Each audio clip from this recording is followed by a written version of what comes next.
namin ngayon, tara, samahan niyo ako para linisin ang aming kwarto sa boarding house. Dahil sa trabaho, minsan na lang ako makakauwi dito. Kaya ngayon, ang daming alikabok ng aming mga unan, kumot at sahig. Kaya naisipan ko bago ako pumunta o umuwi sa aming bahay, lilinisin ko muna ito para hindi magalit yung partner ko. Dahil nag-uumpisa lang kami magsama ni Lalabs, kaya ito, naplano muna kami mag-board para pag-isipan ng mga bagay-bagay para sa aming kasal. At kahit nagbo-board kami, nag-iipon pa rin kami ng pera para sa aming kasal. Bunso kasi si Lalabs sa kanilang magkakapatid na mga babae, kaya gusto talaga ng tatay niya na may kasal kami sa simbahan talaga.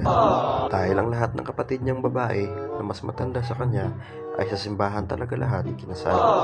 At dahil nga sa mahal ko rin si Lalabs, gusto ko talaga sa simbahan kami ikasal.